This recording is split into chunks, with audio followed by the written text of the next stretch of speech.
Bonjour, on est ravis d'être là. Lara Ruiz, Tatiana Jama, sélectionniste. Bienvenue dans nos nouveaux locaux. On a fêté nos 1 an et depuis, il s'est passé pas mal de choses. On a lancé le site web sélectionniste où l'idée, c'était effectivement de rendre un service au lecteur et de pouvoir retrouver tous les produits vus dans la presse. On a aussi lancé notre application le 6 novembre. On a été très heureux de la sortie puisqu'on a été premier de l'App Store pendant une semaine à la sortie de l'application où l'idée c'est de pouvoir flasher une page de magazine et de retrouver en un flash l'intégralité des produits qui sont sur l'image. Sur l'appli, on a à peu près, on appelle ça des swipes, donc l'idée c'est de retrouver un peu le côté on feuillete un magazine mais à travers le mobile. On a un swipe toutes les 15 secondes. Ce qu'on remarque et ce qui est assez intéressant, c'est que finalement les gens vont pas forcément flasher et acheter directement, ils vont flasher, mettre de côté à travers leur wishlist et puis acheter plus tard sur le mobile ou sur le web. On a des accords avec l'ensemble des éditeurs qui nous permettent en fait de recevoir le magazine un peu en amont pour, dès la sortie du magazine, être capable de pouvoir proposer à l'internaute toute la sélection de produits et aux personnes qui ont l'application la possibilité de flasher et de retrouver dès la sortie du magazine l'intégralité du magazine sur le mobile. Alors aujourd'hui, on travaille avec une trentaine d'éditeurs, c'est-à-dire qu'on référence à peu près 30 magazines sur le site chaque jour. Au mois de décembre, c'était à peu près 10 000 produits, voire plus, je crois près de 12 000 nouveaux produits qui ont été référencés.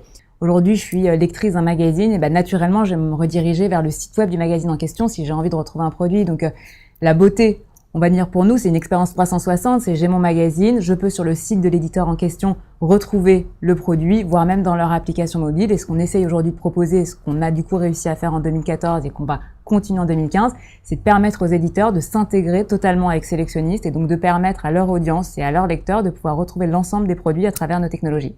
Et à côté, on a nos clients qui sont les marques qui sont souvent présentes dans la presse. Et pour ces marques-là, on monte des opérations à l'année, au trimestre, au semestre ou à l'année. On leur permet d'être présents sur le site et d'être mieux référencés, d'être visibles, d'avoir de l'espace, d'avoir un lieu pour prendre la parole. On est vraiment sur un modèle avec 3 parties prenantes, la consommatrice lectrice de presse, la marque et l'éditeur. Et l'idée, c'est de monter du coup un cercle vertueux et on voit que c'est en train aujourd'hui d'émerger. Il y a de plus en plus d'achats qui se font via le site. Normal, notre objectif, c'est vraiment d'être une destination shopping, un lieu, on va dire, un intermédiaire nécessaire quand j'ai envie d'aller faire du shopping et c'est comme ça que les gens sont en train d'appréhender.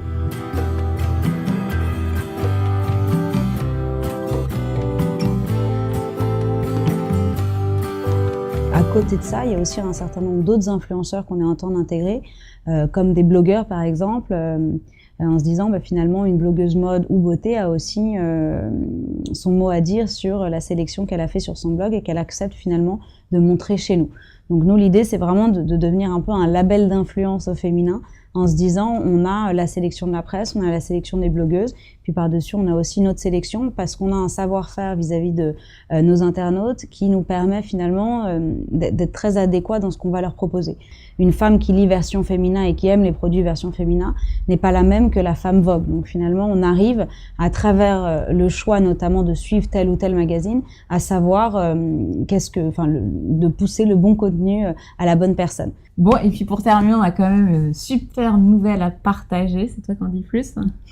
On a la chance d'avoir des gens qui vont nous rejoindre au capital puisqu'on a levé 2 millions d'euros il y a quelques semaines.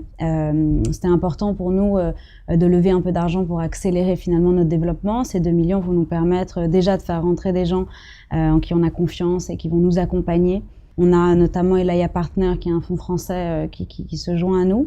Et on a la chance aussi d'avoir un family office d'une des plus grandes familles industrielles européennes qui se joint à nous et nous ouvre aussi un certain nombre de portes, que ce soit dans les médias ou dans les marques. Et le family office, effectivement, est basé aux US dans une idée court, moyen terme d'essayer aussi de s'exporter là-bas.